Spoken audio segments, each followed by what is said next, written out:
Now, before we begin, I'd just like to explain there are two styles of manipulation and abuse. The first one is physical, where there's actual physical contact between two or more people, and the second one is emotional manipulation. And the emotional is what we're going to concern ourselves with in this video. So what exactly is emotional manipulation? Well, the terminology which I use to describe myself is one or more person or people who takes actions which are directed towards another person or people with the aim of altering their emotional state in a negative manner. We're going to concern ourselves with three parts in this video.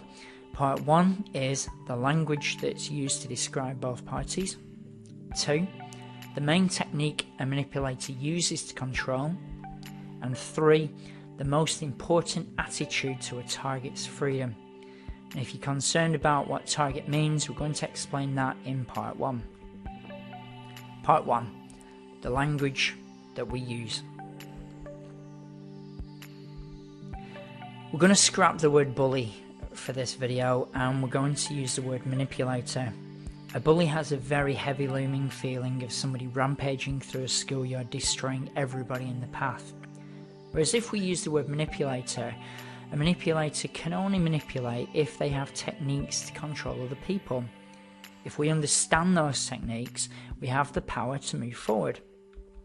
And secondly, we're going to scrap the word victim. Anybody who classes themselves as a victim is going towards helplessness, and it's a very low energy word, so never class yourself as a victim or anybody else as a victim. So we're going to replace the word victim with target. If you become a target of abuse, then the target just needs to understand the techniques the manipulator's using, and then they become a moving target. And as we all know, a moving target is much harder to hit. Part 2, the main techniques the manipulator uses to control. If we're going to fully understand this section, we need to understand the fears of the target. And the number one fear of any person who's a target is, I'm scared I'm going to be rejected for. And then simply fill in the blank. And the blank can become an endless list. I'm scared I'm going to be rejected for being overweight, in financial poverty, having different coloured skin, etc., etc., etc. If a person feels self-conscious about something that they are and they fear rejection, it doesn't actually mean that they are going to get rejected.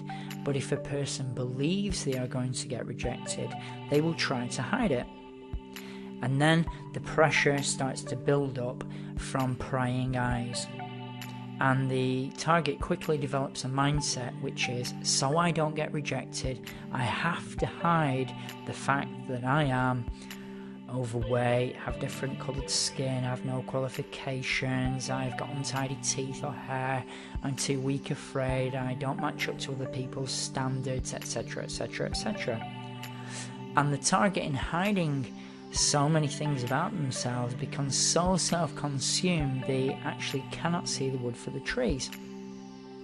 And hence we have the manipulator's trick. The manipulator's trick is extremely simple in its concept, which is, I'm going to tell others or personally reject you for, and then they find the target's fear. I'm going to tell everybody how overweight you are. I'm going to prove to everyone that you're stupid because you don't have any qualifications. I'm going to show everybody how weak you are by confronting you in public. And the target, fearing everybody else seeing the way they are and believing that everybody's going to reject them for this, will start to either go into a rage and start to try to control the manipulator, which is, again, to everybody observing will notice that reaction, or the target will want to hide away and avoid everything. But both ways, the manipulator has power over the target until the target understands what technique the manipulator is using to overpower them. Now, the unfortunate truth is, as long as the target feels rejectable in themselves about who or what they are, and is afraid of people finding out, they will always be in risk of manipulation. We will always avoid rejection at all costs because it is a survival mechanism.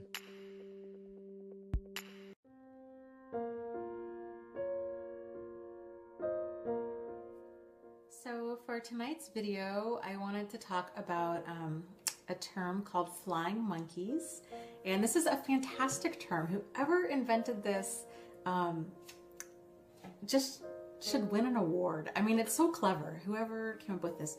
A flying monkey is from the movie The Wizard of Oz, and it's used to describe a person that the narcissist is able to con into thinking that they are the victim, and that the narcissist's real victim is actually the bad guy.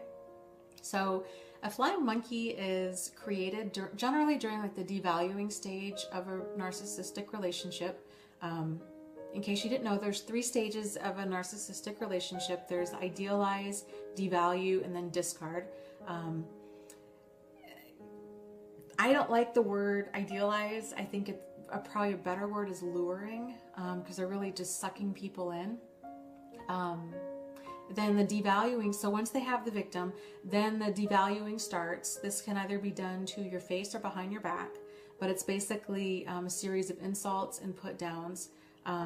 Well, and I guess you know what though, even if it's done to your face, it's also being done behind your back, because it's during this devaluing stage that the narcissist is generally lining up their next source of supply, which is the term narcissistic supply refers to their next victim. And you know what? I don't like the word victim. I don't like it. I don't think I'm gonna try really hard not to use it anymore. I am going to use the word target or supply, because that just sounds more accurate, and victim just sounds so powerless. Even though we all are truly victims, I just don't like the word. Okay, so so during the devaluing stage, when they're lining up their next source of supply, and a narcissistic supply is any like person, or it can be an object too, that supplies the narcissist, that supplies their ego, and they supply them with food, clothing, sex, shelter, money, attention, status. During the devaluing stage, so they're lining up the next source of narcissistic supply. They're involved in the church. They have this whole presentation that they're this really great, like this Christian man. I mean, it's ridiculous. And if you look at any of their actions, like none of their actions line up with any spiritual or religious belief whatsoever, but their words do, but their actions don't. That's how a narcissist works. So, okay, so the narcissists do it to get out of trouble. They do it to protect their public image, and they do it for entertainment. Narcissists are perpetually bored, so if they can create all of this chaos and drama, and then there's people fighting over them, and they're fighting, they're believing all this nonsense, and it's just all of this emotional energy. They just soak it up. It's just so, gives them all this power and control over all of these people and over these situations, and that's what they thrive on. That's what any abuser thrives on, is power and control. And so really at the end of the day, I think the lesson to be learned with flying monkey stuff is to just be kind to other people. Now, I'm not saying assume that somebody's lying to you, but you know what? If somebody's telling you all kinds of terrible things about a total stranger, don't be so necessarily so quick to believe that. There's never any, real legitimate reason to just be ugly. Like they say, when you're ugly to somebody, it does not define them, it defines you.